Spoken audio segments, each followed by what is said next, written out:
Hey, good morning. So happy to have you join us today, and I apologize if I sound a little winded, but it was kind of tough getting here this morning because I'm carrying me a little baggage in case you didn't notice, right?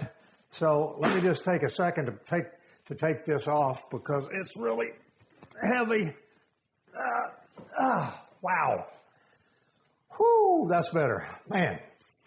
And by the way, speaking, I got dizzy too. Man, that's heavy baggage. So, speaking of that, here's what I'll bet. I'll just bet you are carrying a little baggage too. Oh, and it might not be as obvious as what I was carrying just now, but if you've lived life at all, it's surely there. Like the funny story of years ago when noted playwright Noel Coward, as a joke, wrote an identical letter to 20 of the leading citizens of London. And the letter simply said, all is discovered, flee while you can. Guess what? All 20 left town the next day. That's good, isn't it? Listen, today I want to talk to you about your past, and more specifically, the baggage of your past. How can we move beyond those mess-ups and failures that weigh us down and hinder us and hurt us, chain us, hold us back? Do you remember our recent study of the woman at the well in John chapter 4? If you remember that study, you talk about someone with a past and someone who carried that past with her everywhere she went. I mean, that was her. You might remember that she met Jesus at a well outside her little village. She'd gone there at the hottest time of the day when no one else would be around because she didn't want to be seen. It's like when you were a kid, perhaps, and you walked up to a group of your peers in the hallway at school and you heard them talking about you, right? Embarrassing, wasn't it? And hurtful and even shameful. Most, including me, can probably identify with that. Well, this woman at that well in the story was in the same situation. See, she was the object of gossip and scorn for her entire little village. You see, she was a woman with a past, and quite a sordid past, I might add. She had 5 previous husbands, and now unmarried, she's living with yet another man.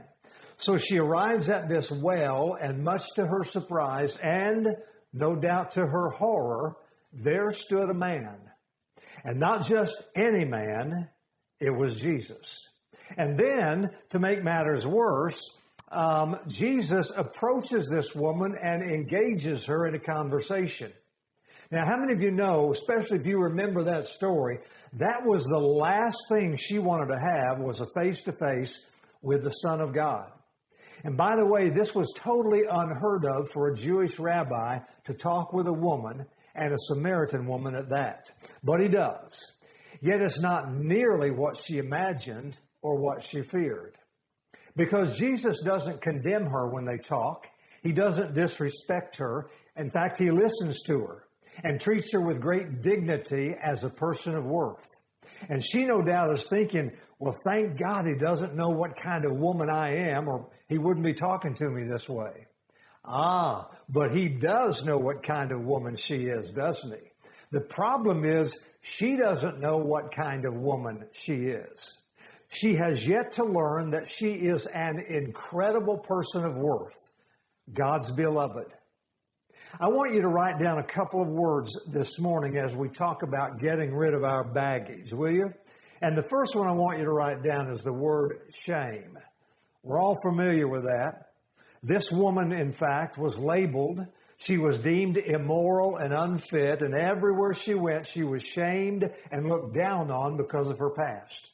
And it wasn't that she flaunted her sin and her lifestyle. Oh, no. She wasn't proud of it at all. In fact, she was ashamed of it. That's why she came to the well at a time when no one else would normally be there. And incidentally, this is a story that is as old as the book of Genesis, isn't it? Do you remember? God told Adam and Eve they could have anything they wanted. He told them to live it up, just avoid that one tree, right? That's all they had to do. And for a time they did that, and they did live it up. I mean, they enjoyed each other. They enjoyed their perfect environment. No guilt, no shame. In fact, the Bible describes them as being naked and not ashamed. But then what? Well, you know their story. They disobeyed, and they gave in to temptation and ate the fruit from that tree God previously told them to avoid. And the immediate result was shame. Shame that caused them to run, and shame that caused them to hide from God while covering themselves with leaves and foliage. Listen, shame is one tough cookie. Would you agree? For one thing, it's not black or white like guilt, for instance. I mean, either you're guilty or you're not, right? But shame isn't like that. As Ed Welch says, shame can be because of what you did, what you didn't do, what others did to you, or what others did not do to you. And that's just for starters. And another problem with shame is that it's like a weed. You can cut it down, you can mow it, you can even burn it. But what? Eventually it comes right back up. And the reason why is because the root is alive and well. That's why understanding and dealing with the causes of shame is so necessary. Let me tell you a story. My favorite thing in the summer when I was a young boy growing up was our baseball games. And we would always meet, all the kids in the neighborhood would meet at a vacant lot. We would choose up teams, and we would play all afternoon until it was too dark to see the ball. And we, in the summertime, we did it most every single day of the week. Well, one morning before going to work, my dad told me that I had to dig up the weeds in an old flower bed down at the end of our yard because my mom wanted to start using it again. And his last words were, no leaving the house, no playing ball until this is done. So I thought to myself, oh man, this is going to take all day. I will never get to play ball, right? Well, then I had one of those aha moments. Do you ever have an aha moment? You know, when this great idea just pops into your head? For instance, like when there's snow on the roof.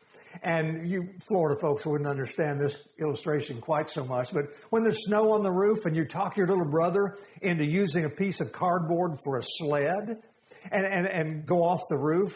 And of course it's safe because there are huge snow drifts below for him to land in, right? And so he gets up there and wants to please his big brother, and coming down, he gets his foot caught in the gutter and flips over and pretty well lands, crashes onto the only spot on the ground where there was no snow. Now, picture that. Did you ever do something like that to your brother or sister? No. What? Me neither. Anyway, I had this terrific idea. So I got the lawnmower, I removed the stone outline around the bed, and I just mowed that grass right down. I mean, I mowed it down to the nub. And as soon as I did, it just took all of 5 minutes. As soon as I did that, I was off to the ball field. When I got home for supper, my dad asked me that evening if I did the flower bed. And I responded, yes, sir. I got rid of all those weeds, which in a sense was true. They were gone. You couldn't see them. And so at least for several days, they were gone. Because in about a week, those pesky weeds grew right back up, taller than they were before I even mowed them.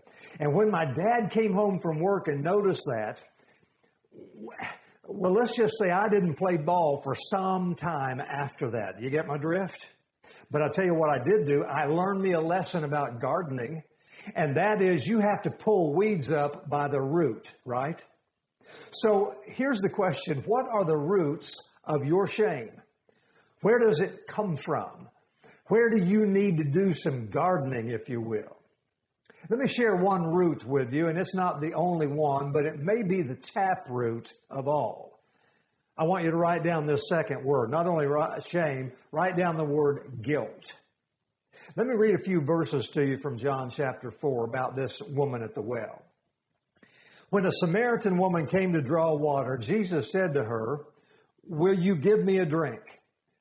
The Samaritan woman said to him, you are a Jew, and I am a Samaritan woman. How can you ask me for a drink? for Jews do not associate with Samaritans. Jesus answered, if you knew the gift of God and who it is that asks you for a drink, you would have asked him and he would have given you living water. Sir, the woman said, you have nothing to draw with and the well is deep. Where can you get this living water? Are you greater than our father Jacob, who gave us the well and drank from it himself, as did his sons and his livestock? And Jesus answered, everyone who drinks this water will be thirsty again. But whoever drinks the water I give them will never thirst.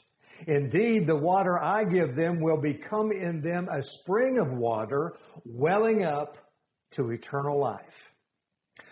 So Jesus tells her of water that would satisfy her forever and ever. And man, she wants this water badly. Watch this.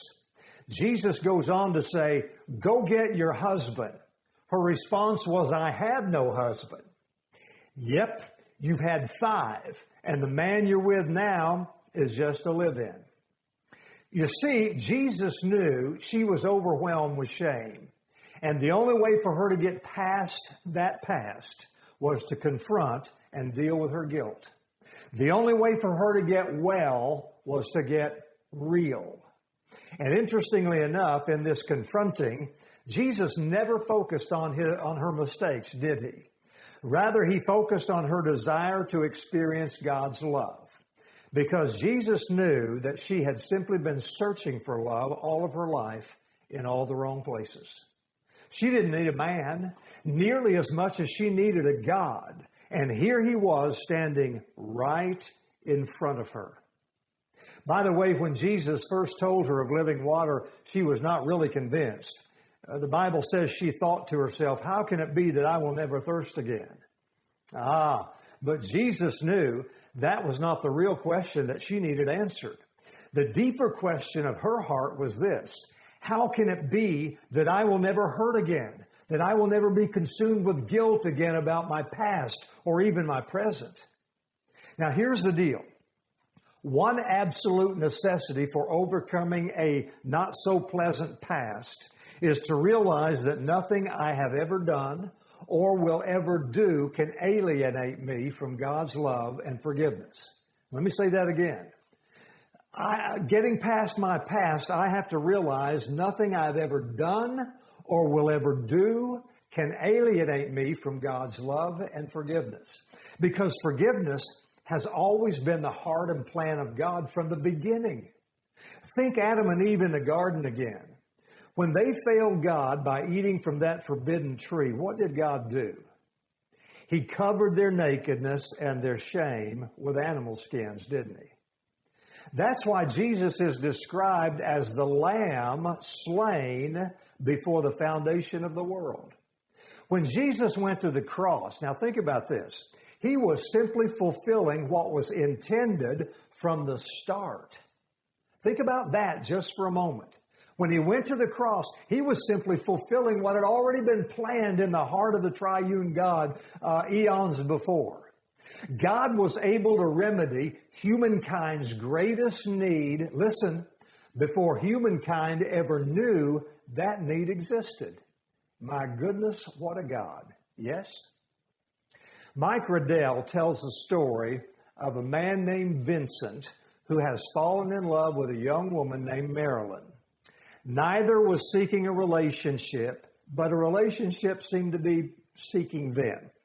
You see, Marilyn was a prostitute, and she's not prepared to deal in love, nor is she prepared for the honesty genuine love demands. And she knows she has to tell Vincent the truth about who she is, knowing full well that when she discloses that, it would probably mean the end of their relationship. So here they were at a nice dinner in a nice restaurant, and she looks up and says, Vincent, there is something we need to talk about. Okay, he said, if you say so, but I'm content to just sit here and look at you. I'm serious, Vincent. I need to tell you about what I do. Again, he responded, yeah, I wondered when you'd get around to it. Don't tell me. You work for the CIA, right? You're a spy. That's it, right? He said, jokingly. But then seeing how serious she is, Vincent says, I'm sorry, Marilyn. Go ahead.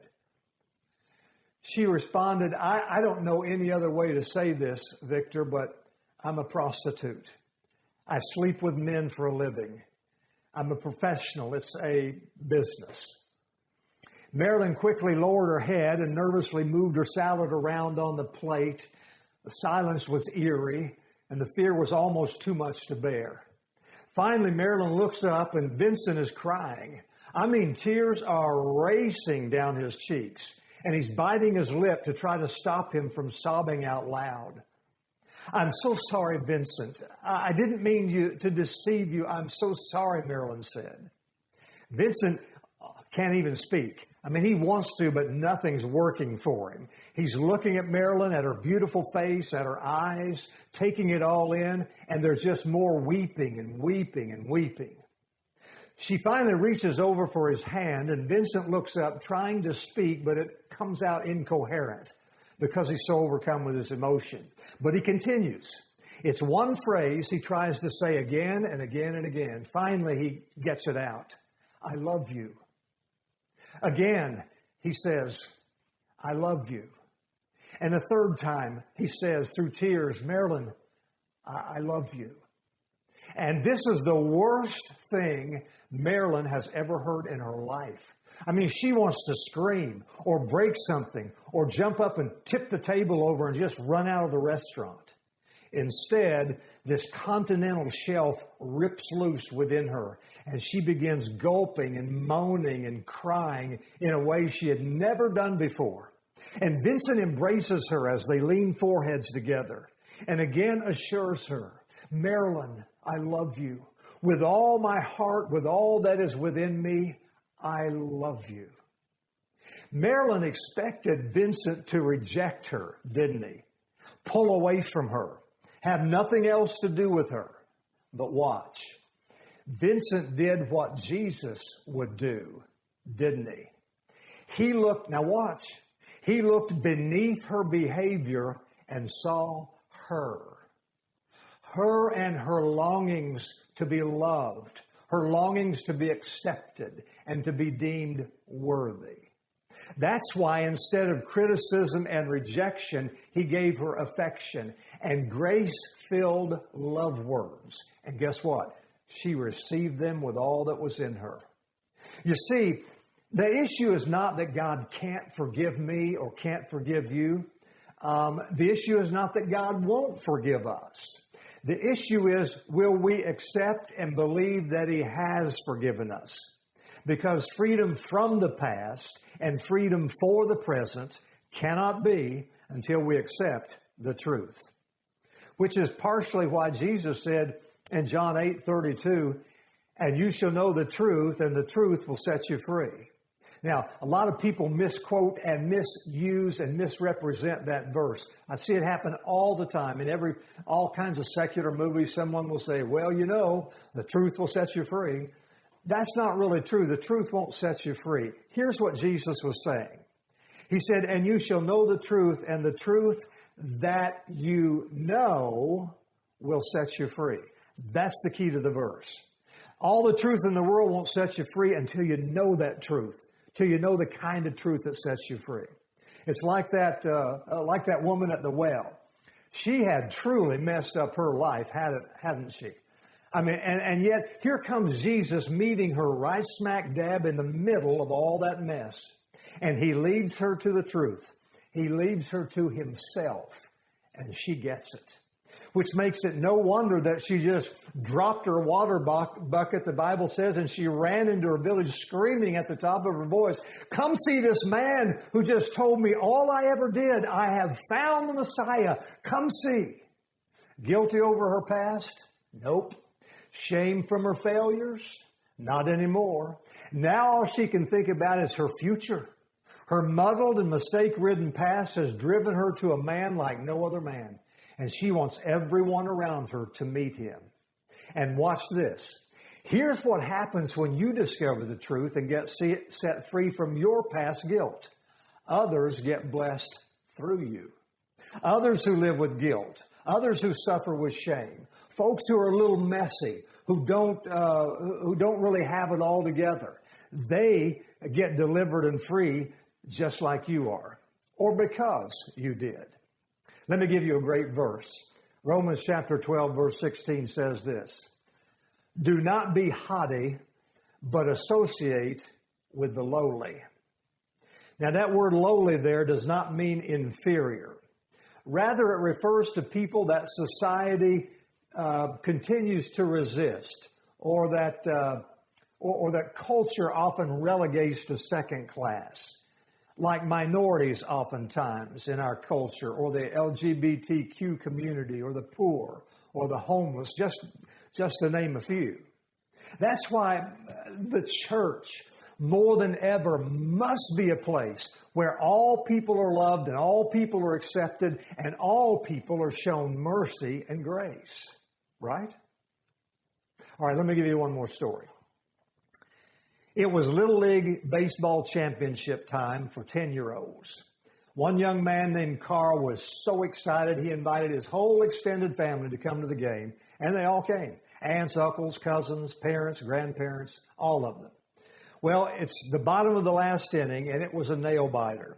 The other team was ahead by 1 run, but the bases were loaded. Now, there were 2 outs, and Carl was at bat.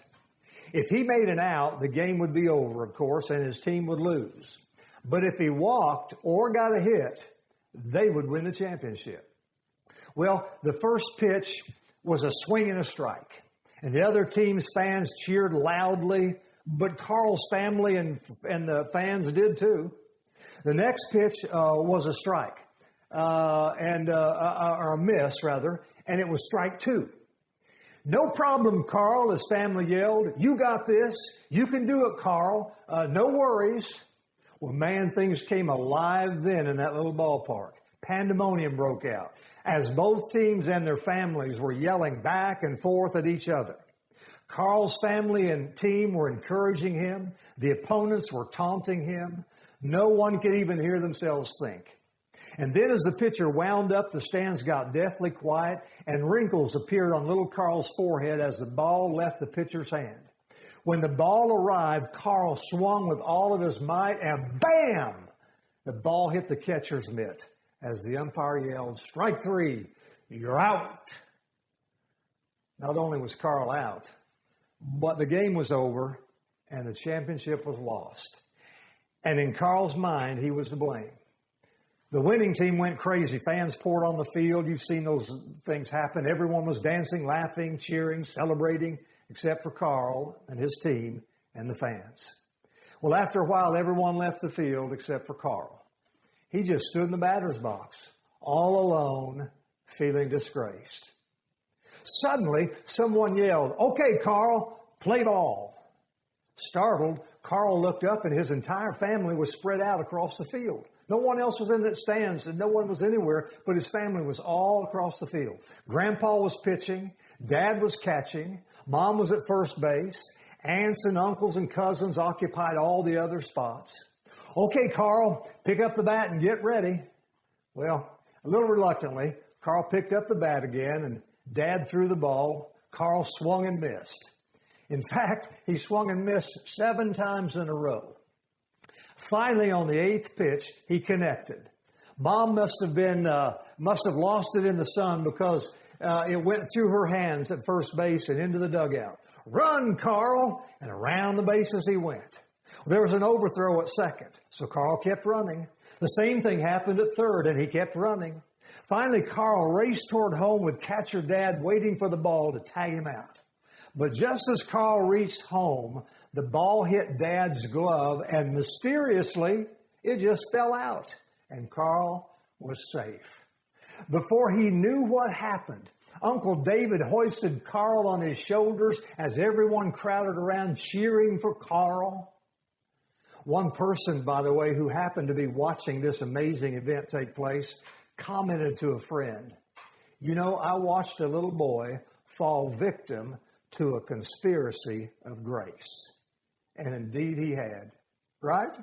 Carl the loser, Carl the strikeout king, the one who failed his team, disappointed his family. He goes from 0 to hero. Carl, who would have left that field with shame and guilt over failure, was instead, watch now, was instead given a memory of love and true victory. This is so good. Would you like to stop struggling so much with your own guilt and your own shame? Here's a great idea for you. Jesus said in Luke chapter 6, "Give and it shall be given back to you." Do you remember that? And get this, that verse is not just about money right there. It is that whatever we give to others, God will give it back to us. So here's the challenge for you this week. You ready? Look for some ways this week that you can love and encourage someone who's dealing with failure, with pain from the past, or hurt from poor decisions. Because listen, if we will simply love people like that in the midst of their guilt and shame, maybe then they can more easily believe in a God who loves them exactly the same way. And here's the bonus for you. When you give it away, you always get it back. Jesus said, whatever you give, you'll get back. In other words, what goes around will always come around. Is that good? Did that help you this morning? I pray it did. I pray you'll take hold of that challenge. Think about it, will you? Contemplate that. Pray over that challenge and see what God might do in your life getting rid of baggage, but also, as He does, you helping others get rid of theirs. All right. That's all our time for today. God bless you and keep you and strengthen you as you learn to let Him remove your baggage and as you help others to remove theirs as well. We'll see you back next week, God willing. Thanks for joining us today. Bye-bye.